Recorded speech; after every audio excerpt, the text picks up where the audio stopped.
Allahumma salli ala hadzal nabi wa ala alihi wa sahbihi wa man tabi'ahu bi ihsanin ila yaumiddin.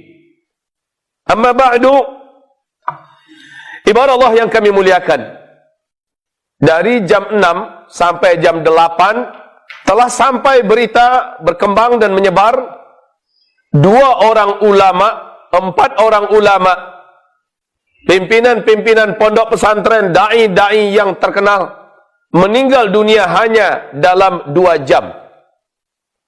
Kiai Haji Qahwatul Adib Munawar di pondok pesantren Langitan. Yang kedua Habib Tahir Abdullah Al-Kaf dari Tegal. Yang ketiga Kiai Haji Faiq Rabayan dari Jepara. Dan yang keempat Habib Umar bin Aqil bin Yahya dari Gresik. 4 ulama dalam 2 jam. Dan ini sulit menemukan penggantinya. Hari ini ada camat yang meninggal, ribuan calon camat akan siap menggantikan. Hari ini gubernur meninggal, antri orang bahkan dengan cara apapun bisa menduduki posisinya. Hari ini presiden meninggal, dengan cara apapun akan banyak yang mau mendapati posisi itu. Tapi kalau satu ulama yang meninggal, maka siapakah yang akan menggantinya? Berapa tahun lagi atau berapa puluh tahun lagi kita butuh waktu untuk menunggu munculnya ulama-ulama berikutnya. Dari bulan Februari sampai bulan November, 92 orang ulama lulus yang telah Allah wafatkan dari Republik Indonesia ini. 92 orang ulama garis lurus. Mereka ulama yang tabah, yang sabar, yang ikhlas, yang keilmuannya mendalam. Baik itu dari Nahdlatul Ulama khususnya yang bergaris lurus, ataupun dari Muhammadiyah dan lain-lainnya. Bahkan yang terbaru, 2 orang ulama besar Saudi beberapa hari belakangan meninggal dunia.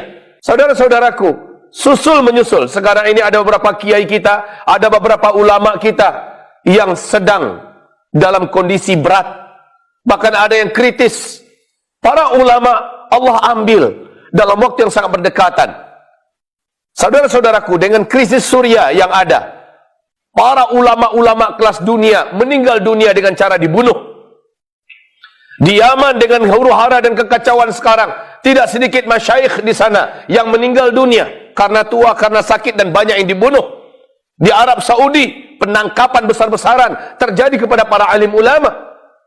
Maka dalam hadis riwayat Imam Bukhari, Rasulullah sallallahu alaihi wasallam bersabda, "Innallaha la yaqbidul ilma intiza'an." Sesungguhnya Allah Subhanahu wa taala tidaklah akan mengangkat ilmu ini secara satu kali cabut. Tidak demikian. Tetapi Allah Subhanahu wa taala akan mengangkat ilmu dari manusia, yantazi'uhu minan nas, walakin yantazi'uhu biqabdil ulama. Ini hadis sahih Bukhari Muslim, lafaznya bimautil ulama, dengan kematian para alim ulama. Kemudian ibarat Allah yang kami muliakan, dalam hadis lafaz Bukhari saja biqabdil ulama. Jadi qabdil ulama itu dengan 2 pengertian. Para ulama-ulama yang benar ditangkap-tangkapin dan dibungkam mulutnya. Dia tidak bisa lagi menyampaikan dakwah, dia tidak bisa lagi memberikan fatwa, dia tidak bisa lagi menjelaskan halal dan haram. Sementara di Sahih Bukhari Muslim bimautil ulama, dengan kematian para ulama. Ada 2 cara Allah menjadikan ilmu itu tercabut. Pertama, para ulama-ulama yang lurus ditangkap-tangkapin. Yang kedua, bimautil ulama, dengan kematian para ulama. Dan Nabi juga sudah menyebutkan bahwa nasib para ulama dari umatku nanti adalah ulama'u ummati ka'ambiya'i Bani Israel. Ulama umatku seperti nabi-nabi Bani Israel. Kita tahu sejarah nabi-nabi Bani Israel, ditangkap, disiksa, dibunuh, diusir. Ini nasib para nabi-nabi Bani Israel. Fariqan minhum, sebagian dari mereka kamu dustakan, dan sebagian yang lain kamu bunuh mereka. Ini yang dilakukan oleh Bani Israel kepada para nabi-nabi yang Allah utus di tengah-tengah mereka. Dan nasib ulama-ulama dari umatku, kata Rasulullah, akan senasib seperti para nabi-nabi daripada Bani Israel. Bila dirayu tidak mempan, bila diiming-imingi jabatan tidak tembus, bila diiming-imingi dengan dunia tidak berhasil, bila dirayu dengan wanita tidak kena, maka kemudian diberikan intimidasi, ditekan, dibenci, difitnah, dimusuhi. Kalau bisa terusir, nggak bisa juga diusir, dibunuh. Ini adalah langkah-langkah mereka yang Allah sebutkan dalam surah Al-Anfal, bahwa orang-orang kafir itu sangat ingin menangkap kamu, mengeluarkan kamu, membunuh kamu. Ini adalah suatu sunnatullah. Tapi di akhir zaman istimewanya, Allah istimewakan lagi dengan cepatnya para ulama-ulama ini meninggal dunia. Ibarat Allah, hamba-hamba Allah yang kami muliakan, ma'adhan Allah, ketika kita melihat kondisi yang semakin genting ini, maka apa yang harus menjadi buah renungan fikiran kita? Apa yang mesti tersemat dalam hati kita? Padahal kita sadar, seperti yang dikatakan,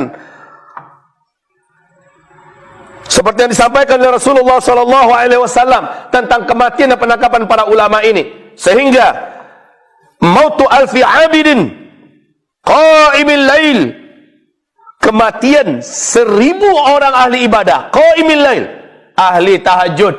Jadi ada ahli ibadah, ahli tahajud, shaimin nahar, ahli puasa, ahli dalam masalah ibadah-ibadah, ahwan, itu bagi Allah lebih ringan, bagi Allah lebih cetek, lebih gampang daripada kematian min mauti alim, daripada kematian satu orang yang berilmu.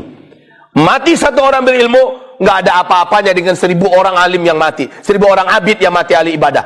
Ibadah Allah yang kami muliakan, ahli ibadah itu hanya kebaikan untuk dirinya. Tapi orang yang berilmu, jutaan manusia akan mendapatkan kebaikan darinya.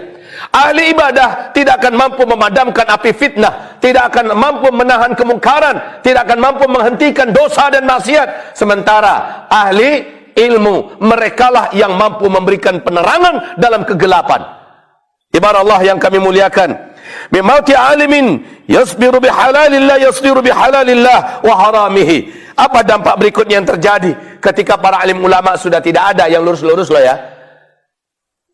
Apa yang akan terjadi? Yang terjadi berikutnya adalah hatta innahu idza lam yabqa aliman, sehingga ketika tidak lagi tersisa orang-orang yang alim, otomatis manusia akan mendengarkan penjelasan orang-orang bodoh tapi sok alim, sok ngomong bicara tentang agama, atau ulama-ulama usuk, ulama-ulama penjilat, ulama-ulama yang memburu jabatan, ulama-ulama yang berlari di belakang amplop, ulama-ulama yang berharap mendapatkan dunia dari kekuasaan, ulama-ulama yang mendatangi pintu-pintu pemerintah, ulama-ulama yang tidak takut dengan akhirat, ulama-ulama yang senantiasa memutarbalikkan ayat demi kepentingan kelompok dan organisasi, demi kepentingan partai. Ulama-ulama macam inilah yang tersisa, karena mereka yang diberikan panggung, mereka yang diberikan kesempatan untuk beraktivitas dan bergerak.